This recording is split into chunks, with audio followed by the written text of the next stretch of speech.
Welcome to Games from Folktales, a podcast that mixes historical research and tabletop role-playing settings. I'm your host, Timothy Ferguson. This week, an episode mostly for Magonomia, about signal intelligence in Elizabethan England. You would be amazed at how bad tradecraft is in Elizabethan England. Seriously, some of the techniques they used are now used as games for children. Let's think about what they're doing and what your characters can do about it. The basic technique of SIGINT that Walsingham uses is interception of mail. There's no postal system as such in Europe. Instead, people have mail passed by trusted couriers. These human elements are easy to suborn. For example, Mary Queen of Scots was found guilty of treason after her letters were presented to court. Her way of getting letters out, smuggled in barrels, had been completely compromised by Walsingham because his proxies helped set that pipeline up.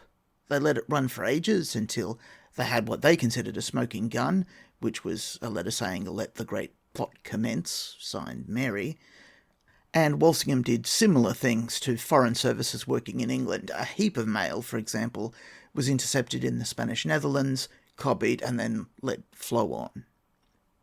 Why not encode your letters, you might ask? People did, but they were horrible at it. Thomas Phillips, who we've covered before, Walsingham's codebreaker, did some work with null characters and substitutions, but each of his agents had a separate cipher key.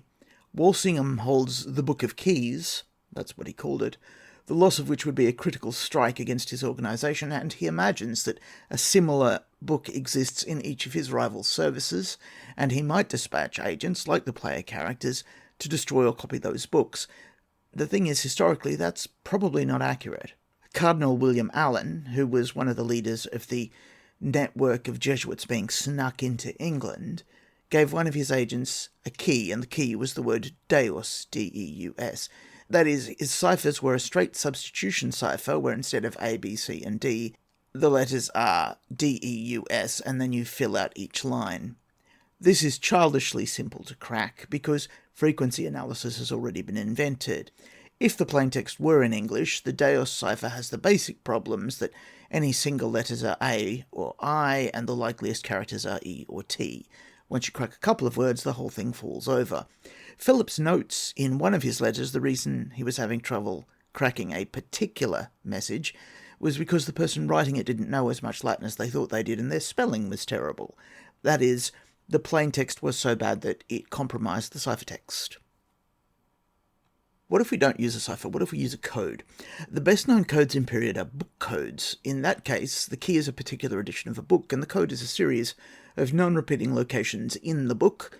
The problem is that the most common books in England are the Approved Bible and Fox's Book of Martyrs, and you don't want an agent in Europe lugging around either of those. And similarly, the big seller on the continent is the Catholic version of the Bible, and you don't want English authorities catching you with one of those.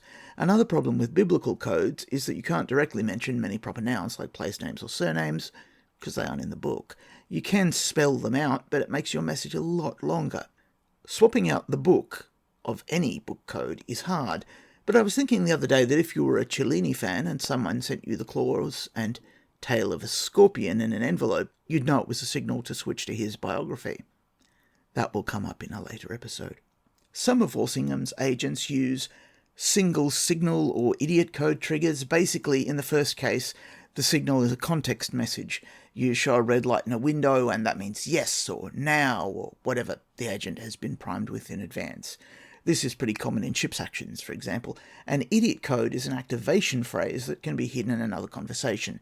So, as an agent, your code might be, "Your Aunt Lady Catherine," and so whenever you see that, you know the next bit is an instruction. So in the rest of a letter, it says, "Your Aunt Lady Catherine has gone to Paris," and you'd know you had to go to Paris.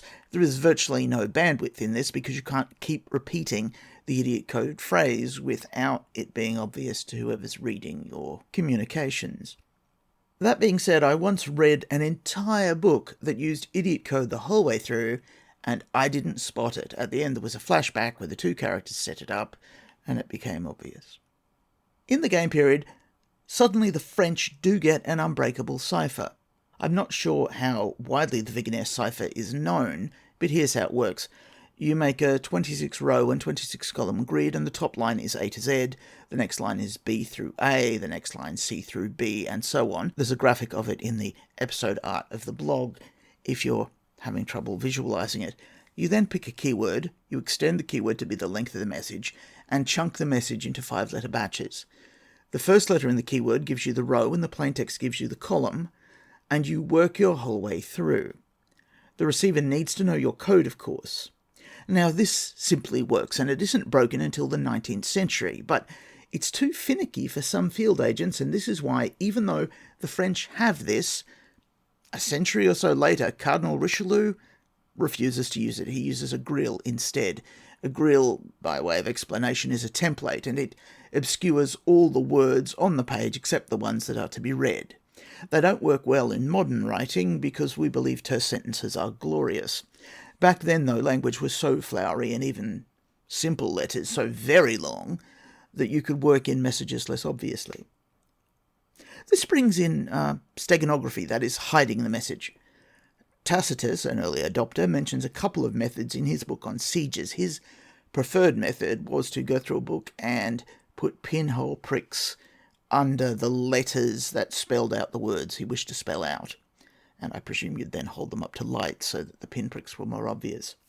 More generally, there's so much smuggling going on between England and the continent that ships decked out precisely to hide stuff are found pretty much in every port along the southern English coast.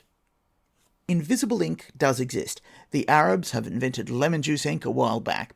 In the Ars Magica period, badly made ink is invisible ink, just naturally. Oak-gall ink with too little iron in it is clearish grey, and in time it etches into the parchment and becomes visible, and this is why palimpsests exist.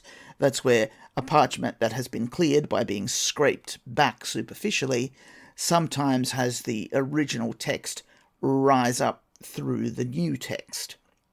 In the Magonomia period, the recipe for invisible ink that most London alchemists will use is a mixture of vinegar and alum. That seems like a low-level spell. As we close out, I just want to mention one book which is so wonderful that if I put it in the setting, people would think I'd made it up. And it's Steganographia by Johannes Trithemius. It took me 3 goes to say Trithemius. It was written in the 1490s, but was only widely published in the early 1600s. It was then banned by the church, as it is superficially about how to send messages great distances using conjured spirits. And the thing is, though, all of that's cover text. The book is really about cryptography and its techniques, hidden under a layer of metaphysics. A separate key for the 3rd volume was discovered a long while after the first 2 volumes were cracked. And the 3rd volume, which people thought actually was about using magical spirits to assist the mechanical processes in the first 2 volumes, no, it's just more cryptanalysis under yet another layer of summoning spirits. Robert Hooke, who was eventually the master of experiments for the Royal Society, reckoned that when looking at John Dee's writing to Queen Elizabeth, he could see Trithemian codes. It's a bit of a stretch, but it suits us. Your saga, of course, may vary.